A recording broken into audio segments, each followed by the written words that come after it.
Assalamualaikum warahmatullahi wabarakatuh.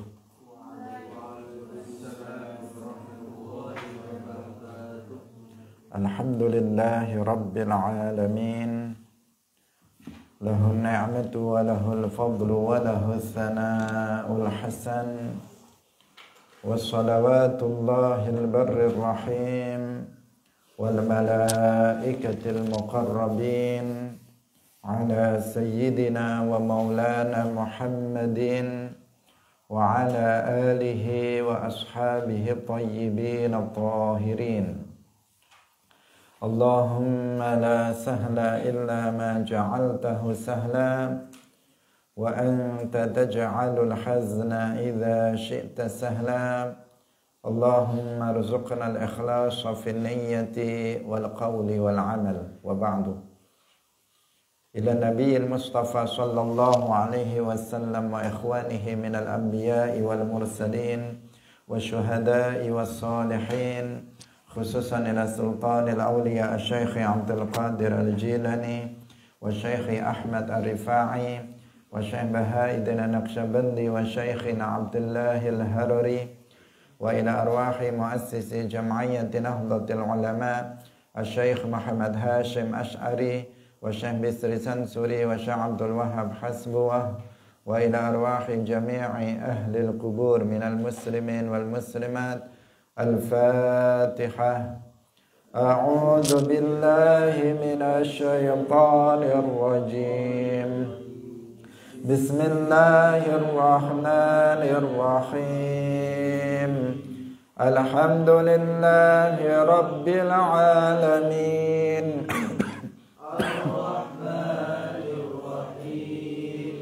Maliki yaumiddin. Iyyaka na'budu wa iyyaka nasta'in.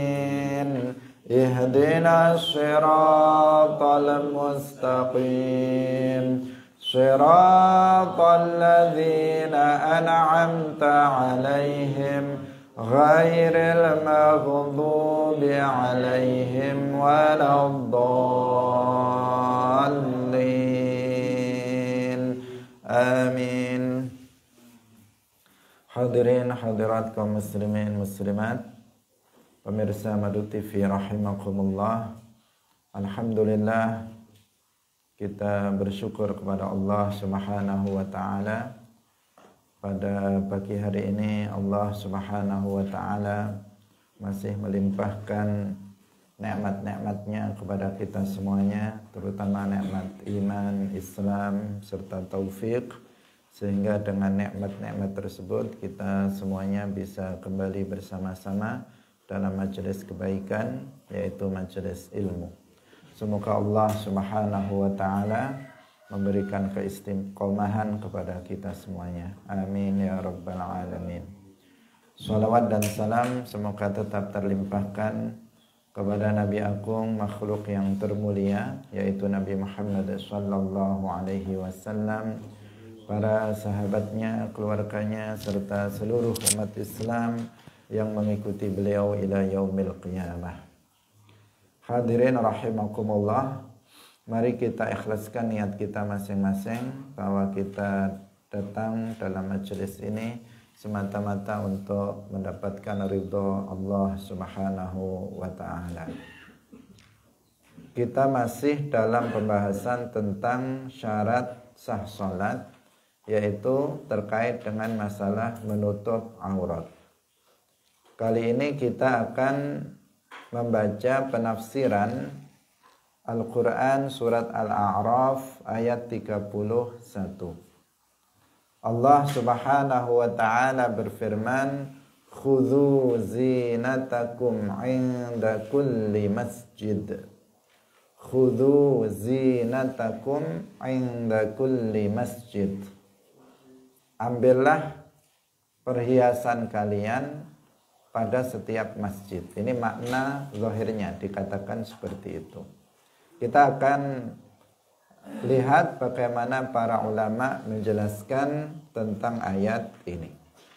Hadirin rahimakumullah, ayat khudzu zinatakum 'inda kulli masjid ini adalah dalil atau dasar tentang wajibnya menutup aurat untuk keabsahan sholat.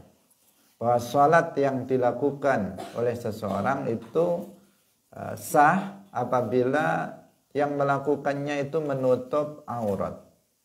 Nah, aurat kemarin telah kita uraikan. Kalau aurat laki-laki itu adalah bagian badannya di antara pusar dan lutut. Sementara aurat seorang perempuan itu adalah seluruh badannya kecuali wajah dan kedua telapak tangannya dalam mazhab Syafi'i. Nah, itu semuanya ketika sholat harus tertutup. Tertutup dari semua arah kecuali dari bawah aurat. Nah, tertutup dari semua arah, dari atas, dari depan, dari belakang, dari kanan, dari kiri. Nah, tidak dari bawah. Kalau dari bawah aurat, maka itu tidak disyaratkan. Artinya apabila seseorang telah menutup auratnya dan tidak terlihat dari semua sisi, kemudian seandainya dia sholat di atas misalnya, ada orang yang melihatnya dari bawah, auratnya itu terlihat, maka itu tidak mempengaruhi keabsahan sholat, tetap sah. Karena yang wajib adalah menutupnya dari semua arah kecuali dari arah bawah. Artinya bawah aurat. Hadirin yang dirahmati oleh Allah Subhanahu wa ta'ala. Karena itu seseorang harus diperhatikan tentang masalah ini. Bagi laki-laki harus diperhatikan aurat yang di bawah pusar sedikit, itu yang sering terlihat ketika seseorang itu ruku' atau ketika seseorang sujud.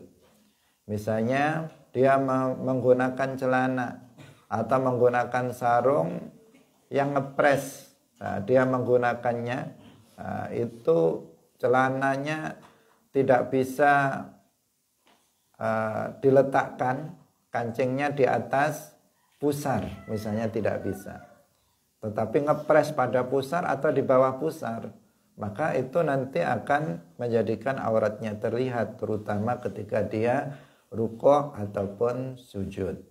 Nah, maka harus dipastikan itu tidak terjadi dengan cara kalau dia pakai sarung atau celana, ya diletakkan posisi kancingnya itu atau bebetannya itu berada di atas pusar.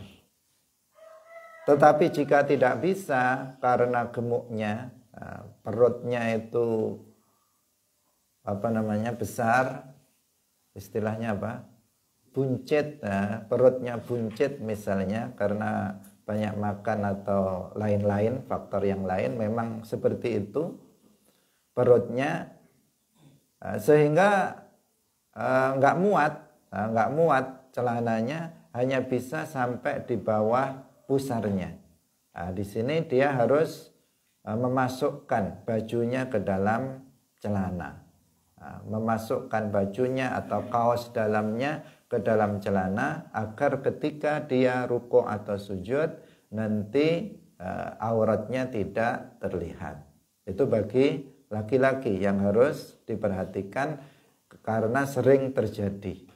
Pada dasarnya dia harus menutup seluruh aurat, yaitu dari mulai pusar sampai lutut. Pusar juga harus ditutup, lutut juga harus ditutup, mengingat menutup aurat bagi laki-laki tidak akan sempurna tanpa menutup pusar dan lutut, seperti yang sudah kita jelaskan kemarin. Bagi perempuan ini juga harus betul-betul diperhatikan dalam menutup aurat. Yang harus diwaspadai adalah yang harus diwaspadai, diperhatikan karena sering terlihat adalah rambutnya. Hendaknya dia menggunakan ikat atau menggunakan rangkapan dalam istilahnya itu agar nanti rambutnya tidak keluar dan tidak terlihat karena rambut adalah aurat. Demikian juga dagunya hendaknya dia ditempelkan di dagunya mukenanya itu agar nanti yang di bawah dagu lehernya itu juga tidak terlihat. Kemudian juga hendaknya dia tidak menggunakan mukena yang potongan. Karena mukena yang potongan apabila si perempuan itu belum menutup auratnya di dalam, maka nanti auratnya akan terlihat dari samping. Terutama ketika dia ruku, ketika dia mengangkat tangannya waktu takbiratul ihram dan sebagainya, akan terlihat auratnya dari samping. Nah, karena itu yang paling aman adalah dengan mukena yang terusan. Tetapi jika tidak, misalnya dengan potongan, maka harus dipastikan bahwa di dalam dia telah berpakaian dengan pakaian yang telah menutup aurat. Misalnya tidak memakai lengan pendek dan semacamnya yang masih membuka aurat. Hadirin yang dirahmati oleh Allah Subhanahu wa taala. Dalam menutup aurat, yang disebut dengan menutup aurat itu adalah menutup warna kulit atau rambut. Kalau bagi perempuan, menutup warna kulit aurat itu yang disebut dengan menutup. Apabila belum menutup warna kulit, maka belum disebut menutup meskipun dia sudah berpakaian. Tetapi pakaiannya itu tembus pandang, menerawang. Ketika dia sudah berpakaian tapi dilihat kulitnya yang putih masih terlihat putih, kulitnya yang kuning masih terlihat kuning, kulitnya yang hitam masih terlihat hitam, maka berarti dia belum menutup aurat meskipun sudah berpakaian. Demikian juga misalnya kalau perempuan pada rambutnya yang hitam masih terlihat hitam, maka di sini berarti dia belum menutup aurat. Tapi kalau dia setelah menggunakan mukena, kemudian kulitnya yang hitam sudah tidak terlihat lagi, yang terlihat hanya putih karena memang mukenanya warna putih, atau yang terlihat itu tidak terlihat, pokoknya kulitnya itu tidak terlihat atau rambutnya sudah tidak terlihat warnanya, maka berarti telah mencukupi dalam menutup aurat. Karena itu jangan membeli atau memakai mukena yang menerawang, yang tipis sehingga masih terlihat warna kulit bagi yang memakainya. Cari atau miliki mukena atau pakai mukena yang tebal yang bisa menutup aurat. Ini beberapa ketentuan sebelum kita masuk pada pembahasan penafsiran surat Al-A'raf ayat 31. Hadirin rahimakumullah. Sekarang kita membaca dalam kitab Al-Iqlil karya Al-Imam As-Suyuti. Beliau mengatakan, qauluhu ta'ala khudhu zinatakum 'inda kulli masjidin amrun bisatri 'inda tawaf. Kama akhrajahu Ibnu Abi Hatim 'an Ibni Abbasin wal lafdhu syamilun lis-shalah. Al-Imam As-Suyuti mengatakan bahwa ayat khudhu zinatakum 'inda kulli masjid itu adalah perintah untuk menutup aurat ketika tawaf. Nah, ini pada dasarnya ayat ini konteksnya berbicara tentang masalah tawaf, bukan berbicara tentang masalah sholat. Nah, seperti yang diriwayatkan oleh Ibnu Abi Hatim dari Ibnu Abbas. Tetapi dari sisi lafadznya, khudhu zinatakum 'inda kulli masjid, lafadz itu menunjukkan bahwa itu bukan hanya berlaku untuk tawaf, tetapi juga berlaku untuk sholat. Nah, kenapa? Karena lafadznya umum, lafadznya di situ inda kulli masjid. Artinya ketika seseorang datang ke masjid untuk sholat, maka hendaknya dia menutup aurat. Lafadznya umum, meskipun konteks pembicaraan ayat itu adalah tentang masalah tawaf. Dan sholat dengan tawaf itu sama dalam hal keduanya disyaratkan untuk menutup aurat. Sebagaimana dalam sholat disyaratkan untuk menutup aurat, di dalam tawaf juga disyaratkan untuk menutup aurat. Banyak persamaan antara sholat dan tawaf. Bedanya kalau sholat nggak boleh bicara, kalau tawaf seseorang tidak mengapa kalau dia berbicara. Itu salah satu perbedaannya. Tetapi dalam banyak hal antara tawaf dan sholat itu memiliki kesamaan. Di antaranya dalam hal sama-sama orang yang melakukannya harus suci dari hadas, suci dari najis, hadas kecil maupun hadas besar dari najis.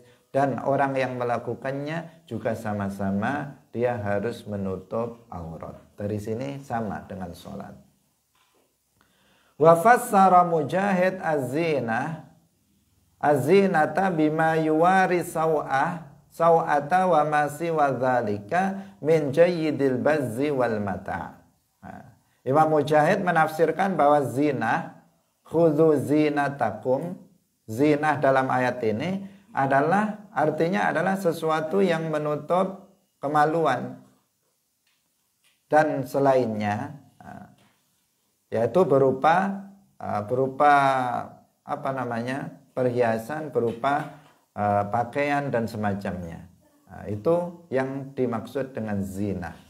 Penafsiran dari Mujahid. Jadi yang menutup saw'atain atau kubul dan tubur dan lainnya berupa pakaian perhiasan.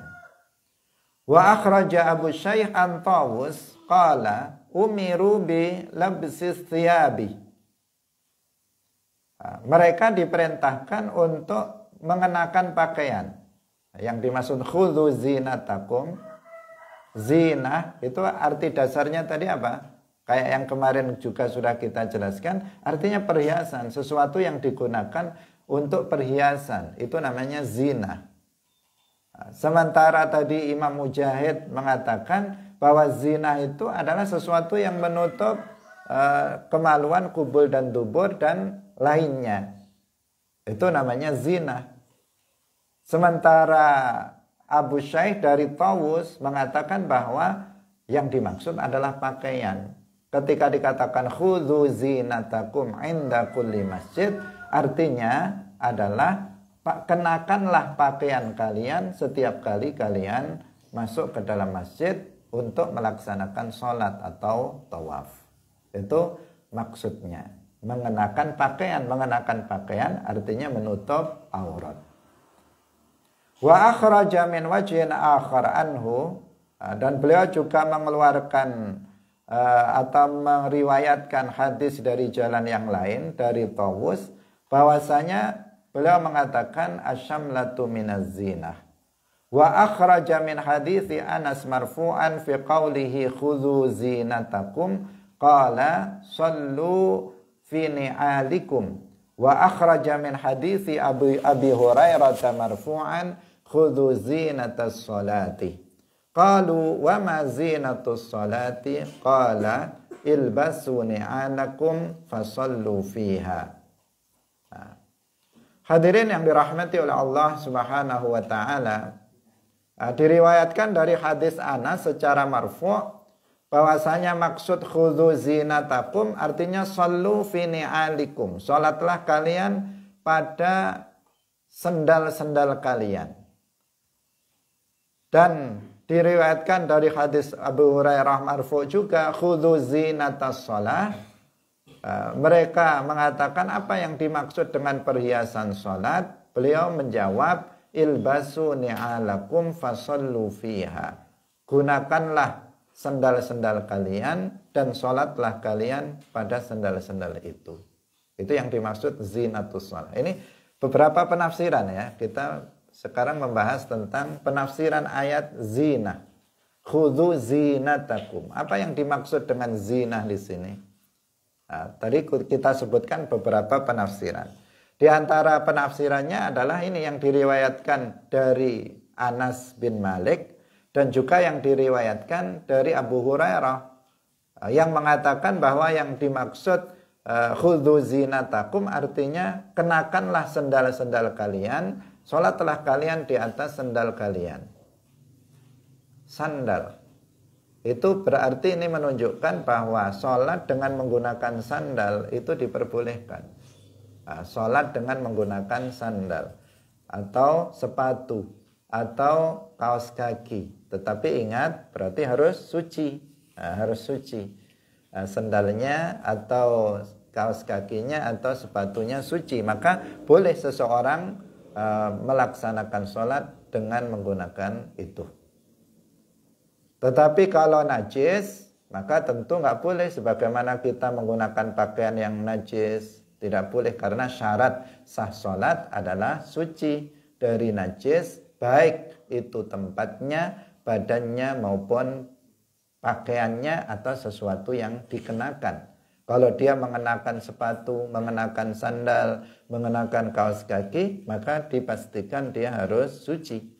Kalau tidak suci, maka jangan dikenakan, jangan untuk dikenakan, tetapi sholat di atasnya. Sholat di atasnya. Misalnya sandalnya dicopot, kemudian dia berdiri di atas sandal itu. Bukan dimasukkan kakinya ke dalam sandal itu, kemudian dia sholat dengan sandal itu. Karena kalau dia kenakan, berarti dia membawa najis. Tetapi jika dia sholat di bawahnya, maka dia tidak membawa najis. Karena dia sholat di atasnya, yang di atasnya itu adalah suci. Yang najis adalah yang berada di bawah. Hadirin yang dirahmati oleh Allah Subhanahu wa ta'ala. Jadi kalau kalian lihat ada orang sholat pakai sendal, maka tidak heran. Tapi kalau di sini ada orang pakai sendal, yang mengherankan. Kenapa? Karena rata-rata di sini orang pakai sendal, kemudian ya terus sandalnya itu najis. Sandalnya itu najis di bawahnya. Apalagi kalau sandalnya dibawa masuk ke dalam masjid, ini lebih masalah lagi. Karena sandalnya itu najis, kemudian kalau dimasukkan ke dalam masjid, ya akan menajisi masjid tersebut, dan hukumnya membuat masjid kena najis tentu hukumnya adalah haram.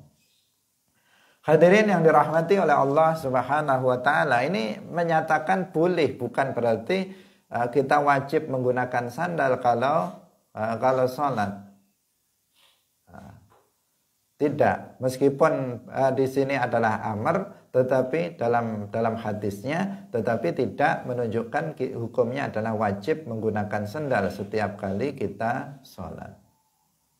Karena ada juga kelompok atau seseorang yang memahaminya secara zahir, sehingga setiap kali dia sholat, dia menggunakan sandal. Ada salah satu tokoh Wahabi Jawa, bukan Wahabi Arab ya. Itu yang di Jawa Timur juga, di daerah Sidoarjo, itu ada yang seperti itu.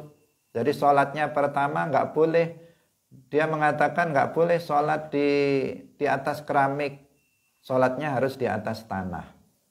Karena pada zaman Nabi nggak ada keramik, nggak ada. Yang ada adalah sholat di atas pasir, di atas tanah. Maka sholatnya harus di atas tanah. Yang kedua harus pakai sendal kalau sholat. Nah, sehingga banyak itu beredar di media sosial, sholatnya itu ya di atas tanah dan pakai sandal. Nah, hadirin rahimakumullah, ini adalah mengambil makna zahir tanpa mengetahui bagaimana penjelasan para ulama tentang permasalahan tersebut. Rinciannya harus diketahui. Tidak asal begitu saja, tetapi ada rincian-rincian tertentu. Hadirin yang dirahmati oleh Allah Subhanahu wa ta'ala, Wa qala ba'duhum yadkhulu fil amri bizina at-tib was-siwak yaumal jumu'ah. Sebagian ulama mengatakan masuk dalam perintah untuk berhias, menggunakan perhiasan itu adalah menggunakan wewangian dan siwak pada hari Jumat. Ini masuk khudzu zinatakum. Memakai wewangian dan juga siwak pada hari Jumat secara khusus. Wa qala ilqiya wa ghairuhu zahirul amri bi akhdhi zina inda kulli masjid lil fadli alladhi yata'allaqu bihi ta'ziman lil masjid wa lil fi'lil waqi'i fihi mithlu al-i'tikaf was salati wat tawaf. Ilqiyah dan lainnya itu mengatakan bahwa zahir perintah untuk membawa perhiasan atau mengenakan perhiasan khudzu zinatakum setiap kali masuk ke dalam masjid itu karena ada keutamaan. Ada keutamaan yang yaitu yang berhubungan dengan pengagungan terhadap masjid. Bahwa kalau kalian itu masuk ke dalam masjid, maka kenakanlah perhiasan kalian, yaitu dalam rangka pengagungan terhadap masjid, memakai wewangian, memakai pakaian dan sebagainya ketika masuk ke dalam masjid sebagai pengagungan terhadap masjid. Karena di dalamnya juga dilakukan ibadah-ibadah seperti i'tikaf, sholat dan tawaf apabila itu adalah Masjidil Haram. Wa zada katsirun anna fi dzalika dalalatan 'alal wujubi lis-shalah. Banyak ulama juga yang mengatakan bahwa ayat ini adalah dalil tentang wajibnya sholat. Khudzu zinatakum inda kulli masjid. Nah, secara umum juga mengandung makna perintah atau kewajiban melaksanakan sholat. Wa qala Ibnul Faras istadalla Malikun bil ayati ala karahatis sholati fi masajidil qabail bi ghairi ardiyatin. Wastadalla biha qaumun minas salaf ala annahu la yajuzu lil mar'ah an tusalliya bi ghairi qiladatin aw qurtain. Kalau ini sudah ada pendapat seperti ini, tetapi pendapat ini tidak mu'tabar dan tidak dipakai ya, tidak dipakai.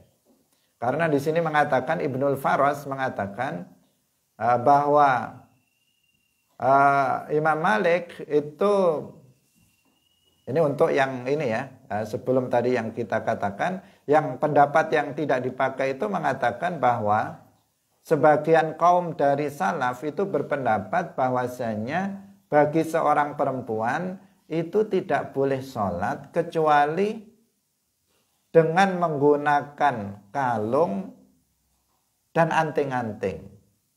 Nah, jadi perempuan kalau sholat harus pakai kalung. Kalau nggak pakai kalung haram, dosa. Atau kalau nggak pakai anting-anting maka dosa.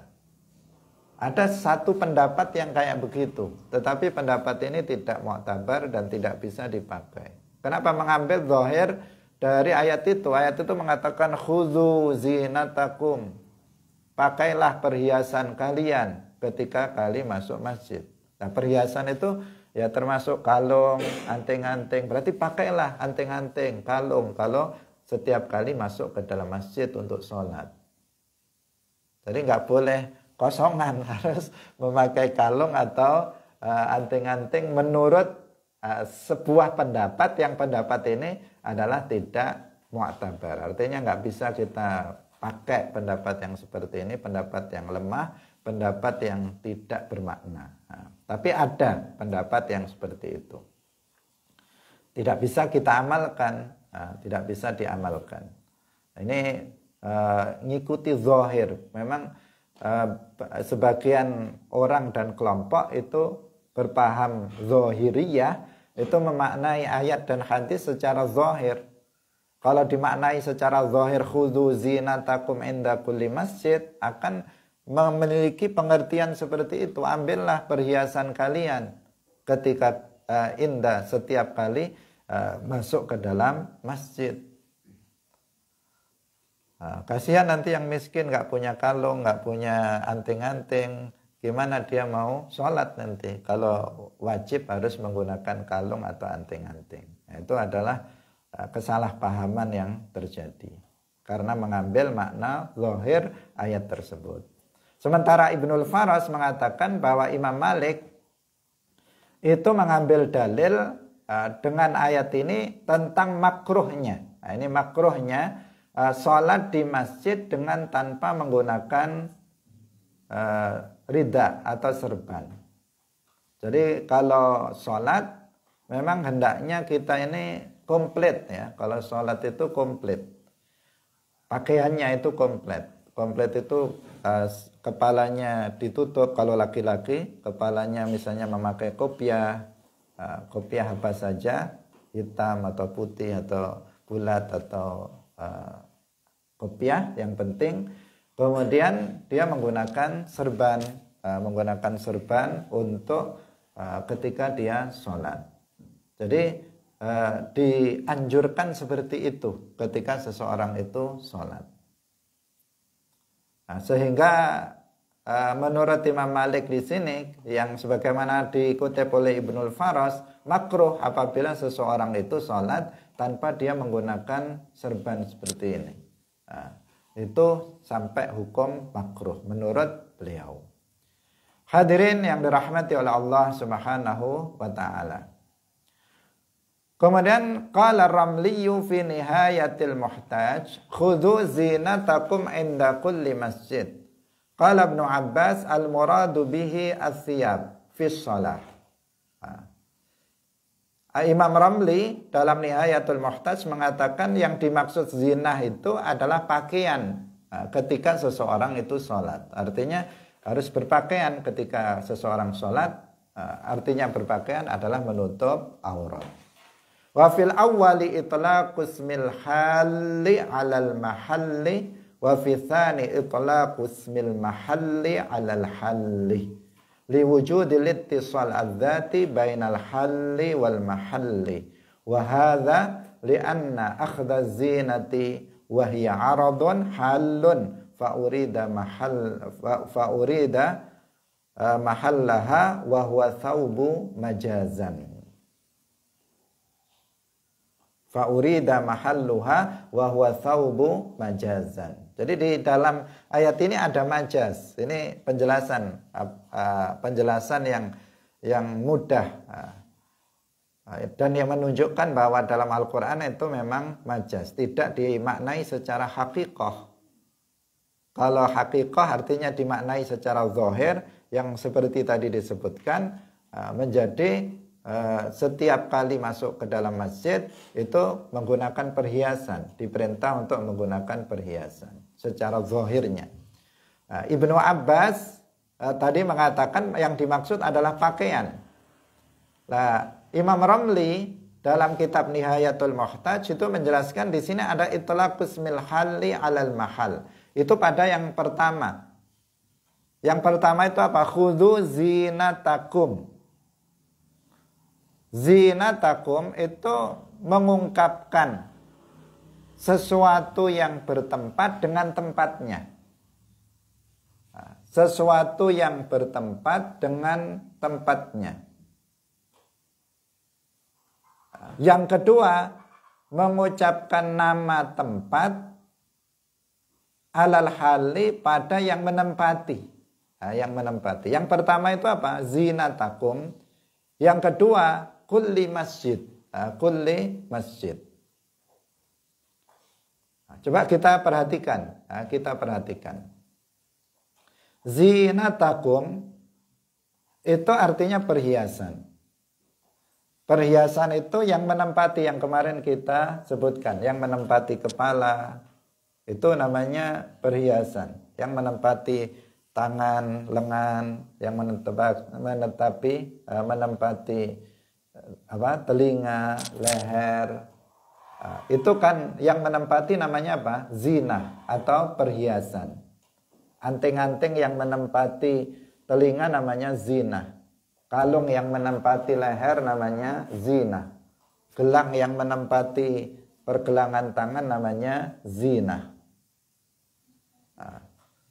Di situ disebut zina yaitu perhiasan yang menempati, tetapi yang dimaksud apa? Yang dimaksud adalah yang ditempati, yaitu telinga telinga, kemudian leher dan seterusnya, yaitu maksudnya adalah pakaian. Nah, maksudnya adalah pakaian, bukan perhiasannya tetapi pakaiannya. Itu ketika zinahnya. Masjid itu adalah menyebutkan tempat, tetapi yang dimaksud adalah yang menempati, yaitu orangnya, yaitu sholatnya. Sholat itu dilakukan di masjid, sehingga disebut inda kulli masjid, artinya setiap kali sholat. Karena sholat itu dilakukan di masjid, maka ketika disebut masjid yang dimaksud sholat. Ketika disebut perhiasan yang dimaksud adalah pakaian, bukan perhiasannya. Di sini liwujudil ittisal adzati, karena adanya ittisal, bersambung dari sisi zat antara yang menempati dan yang ditempati. Karena memang berkaitan antara masjid dan sholat misalnya, antara perhiasannya dan tempat perhiasannya itu bersambung. Wa hadza li anna akhdha zina wa hiya aradun halun fa urida mahalluha wa huwa thawbu majazan. Dan ini karena mengambil perhiasan atau mengenakan perhiasan itu adalah aradun, adalah sifat yang bertempat pada suatu tempat, sehingga yang dimaksud dengan zina itu adalah tempatnya, yaitu as-saub, yaitu pakaian secara majaz. Ini pembahasan dalam balaghah, tentang ayat khudzu zinatakum inda kulli masjid. Karena itu di awal pertemuan kita sampaikan bahwa seorang mufassir itu dia harus menguasai bahasa Arab termasuk ilmu balaghah. Karena jika enggak menguasai ilmu balaghah, baik itu ma'ani, bayan atau badi'nya, maka seseorang enggak akan bisa memahami ini. Ketika ada ayat khudzu zinatakum inda kulli masjid, dia tidak akan bisa memahaminya dengan pemahaman yang benar.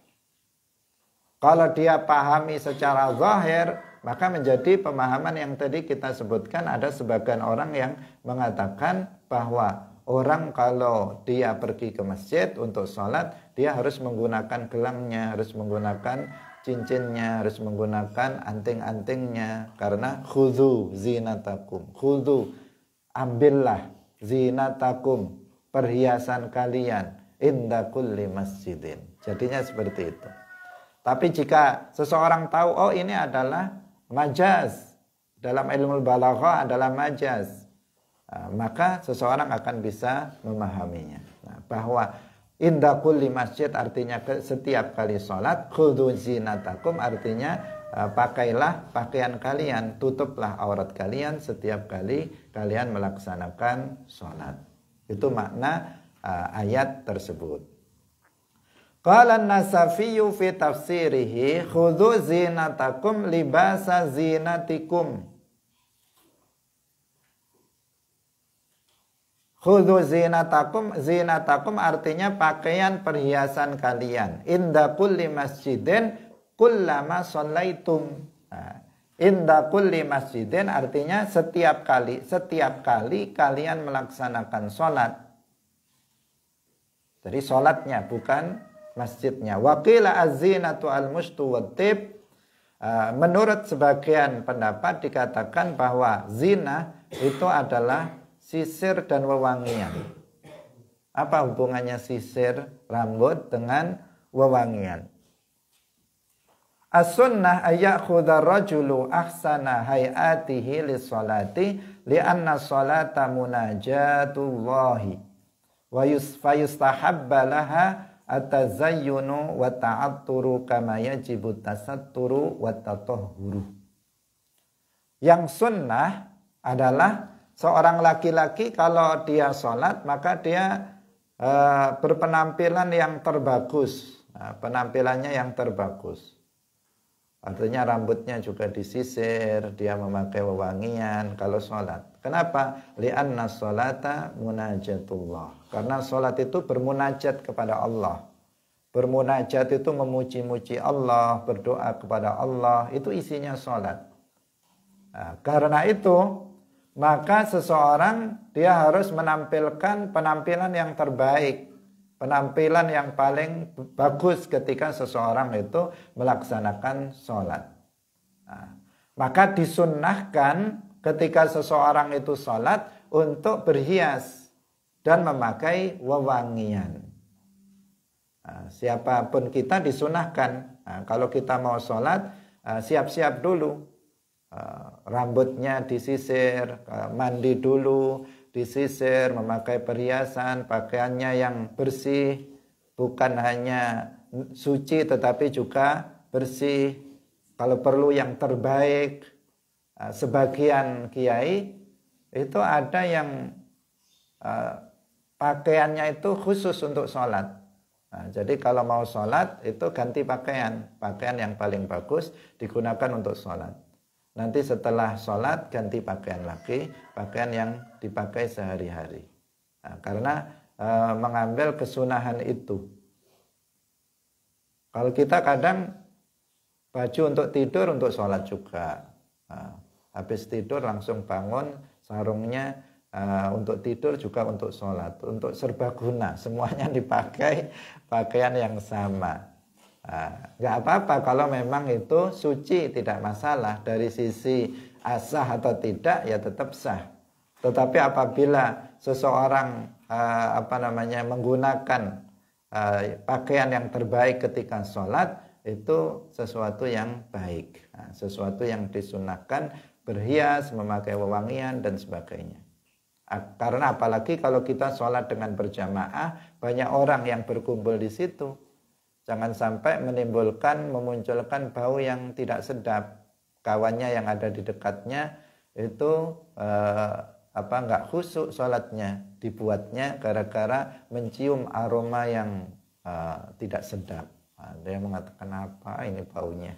Ternyata temannya di sampingnya nggak pernah mandi misalnya, atau nggak pernah sikat gigi, sehingga terganggu. Atau pakaiannya sudah sebulan nggak dicuci. Ini gimana, pakaian nggak sebulan sudah nggak dicuci? Memang suci, sucinya suci, tetapi kalau mengganggu temannya, ini kan jadi masalah. Nah, hadirin yang dirahmati oleh Allah Subhanahu wa Ta'ala. Kita lanjutkan pada ayat berikutnya, yaitu surat Al-Muddatsir ayat 4. Wa thiyabaka fatahhir. Wa thiyabaka fatahhir. Ayat ini adalah dalil tentang syaratnya sucinya pakaian.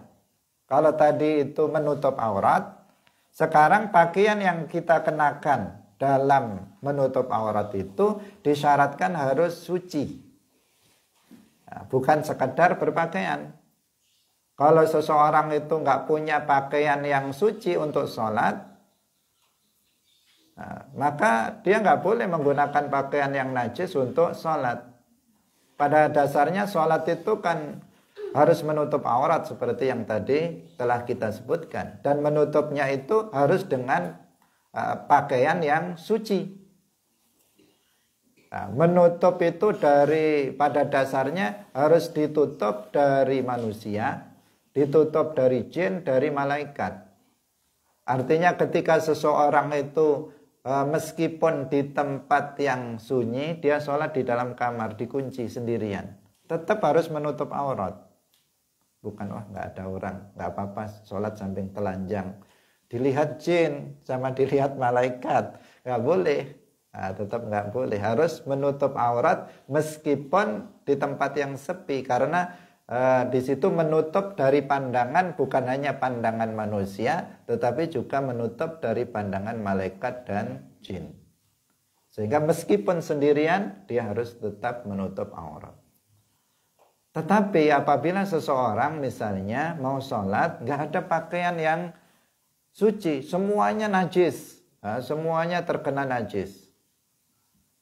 Nggak ada satupun, dia sudah berusaha, nggak ada seseorang atau yang dipinjami atau yang pokoknya dia nggak punya pakaian sama sekali yang suci. Maka di sini dia boleh untuk di tempat yang sunyi dia sholat dengan telanjang. Dia dengan tidak menggunakan tidak menggunakan pakaian. Karena daripada dia menggunakan pakaian yang najis, maka dan tidak sah sholatnya, maka ini dalam keadaan darurat saja. Darurat ketika nggak ada pakaian yang suci. Karena disyaratkan pakaian yang dikenakan untuk menutup aurat itu harus suci.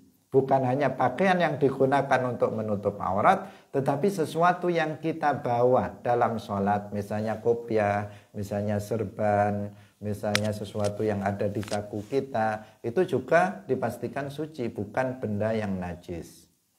Kalau misalnya serban yang dibawa najis, atau dia bawa sesuatu di dalam sakunya najis, maka itu nanti tidak sah sholatnya. Hadirin yang dirahmati oleh Allah, dalilnya bahwa pakaian yang dikenakan untuk sholat itu harus suci adalah firman Allah, wa thiyabaka fatahhir.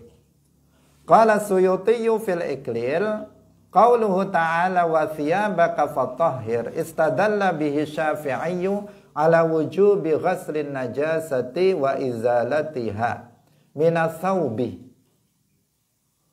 Al-Imam Syafi'i menggunakan ayat ini sebagai dalil tentang wajibnya membasuh najis dan menghilangkan najis dari pakaian. Kalau mau sholat pakaiannya ada najis, maka harus dibasuh, dihilangkan dulu najisnya.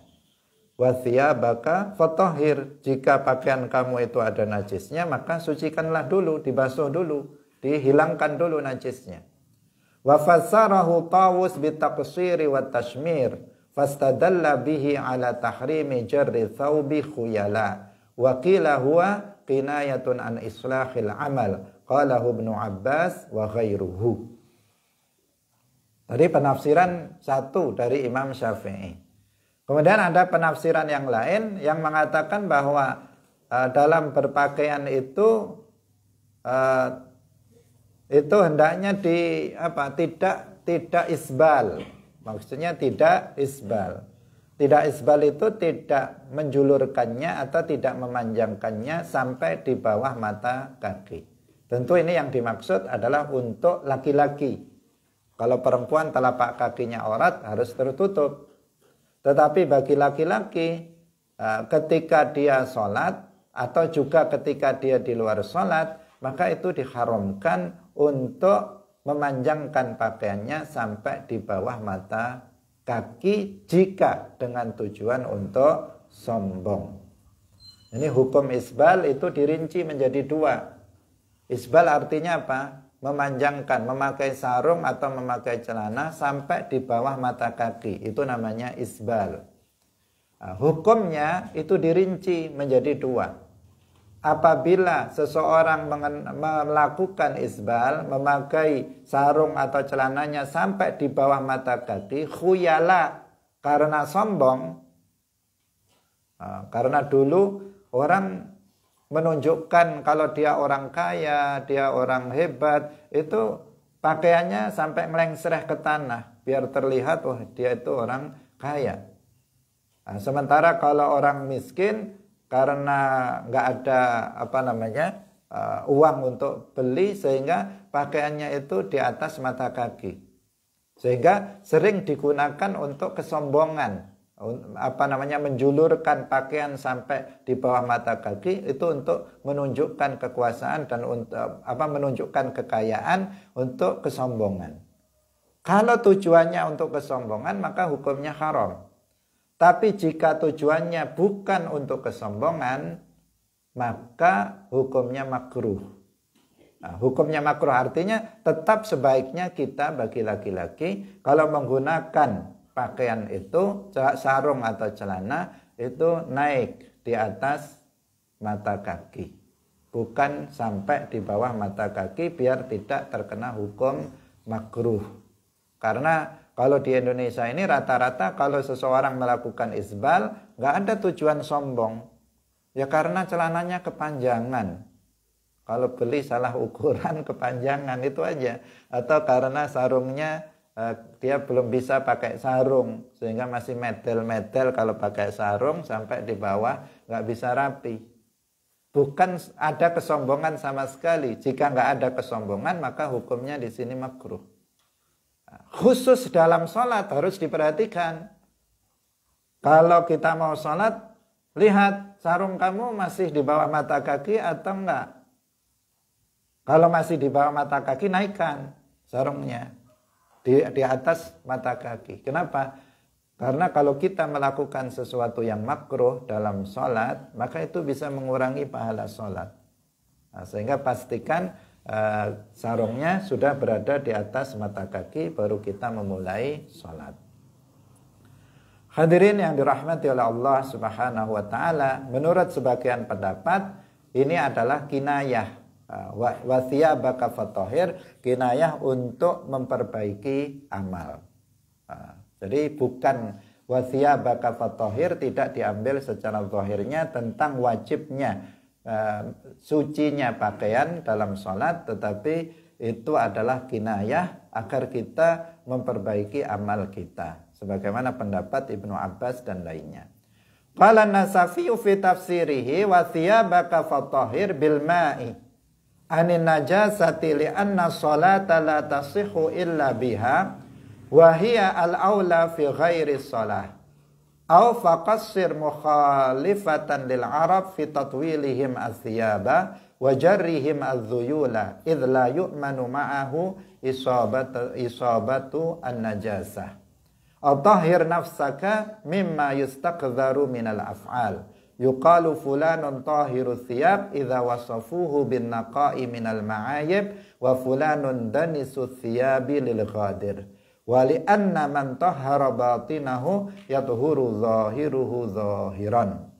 Nah, ini kalau Imam Nasafi menyebutkan beberapa penafsiran secara langsung. Wa thiyabaka fatahhir, artinya dan pakaianmu sucikanlah dari najis dengan air. Ini berarti karena beliau mengatakan sholat itu tidak sah kecuali dengan pakaian yang suci, harus suci pakaiannya. Dan ini juga lebih utama dalam selain sholat. Artinya dalam sholat maupun di luar sholat, hendaknya kita juga pakaian yang kita kenakan itu pakaian yang suci. Yang kedua, pendekkanlah pakaian kamu. Fatahhir artinya pendekkanlah pakaian kamu, biar beda dengan mereka sebagian orang Arab yang memanjangkan pakaiannya sampai di bawah mata kaki, dengan sampai ngelembreh ke tanah, sehingga dengan seperti itu tidak aman dari kemungkinan terkena najis. Kalau pakaiannya itu sampai ke tanah, itu bisa membahayakan, akan mudah terkena najis. Karena itu pendekkan, jangan sampai ke bawah mata kaki, apalagi sampai ngelembreh ke tanah, karena itu nanti akan mudah terkena najis. Itu makna yang kedua. Makna yang ketiga, tahhir nafsaka, sucikan diri kamu dari perbuatan-perbuatan yang buruk, dari perbuatan-perbuatan yang menjijikkan, yang tercela, dari perbuatan yang maksiat. Itu maksudnya. Dalam bahasa Arab dikatakan fulanun tahhiru thiyab, itu apabila dia itu bersih dari segala macam aib. Ketika dikatakan fulan danisus thiyab, kotor pakaiannya, itu maksudnya dia adalah seorang pengkhianat. Itu ada dalam bahasa Arab, sehingga sebagian ada yang memaknai wa thiyabaka fatahhir, artinya sucikanlah diri kamu dari segala macam perbuatan-perbuatan yang buruk. Hadirin yang dirahmati oleh Allah Subhanahu wa ta'ala, demikian pengajian kita pada pagi hari ini, semoga bermanfaat bagi kita semuanya. Barakallahu fikum wallahu muwaffiq ila aqwamit thoriq. Wassalamualaikum warahmatullahi wabarakatuh. La ilaha illallah. Allahumma salli ala sayyidina Muhammad wa ala alihi wa sahbihi wa sallim. Rabbi ghfirli wa liwalidayya wa lil mu'minina wal mu'minat.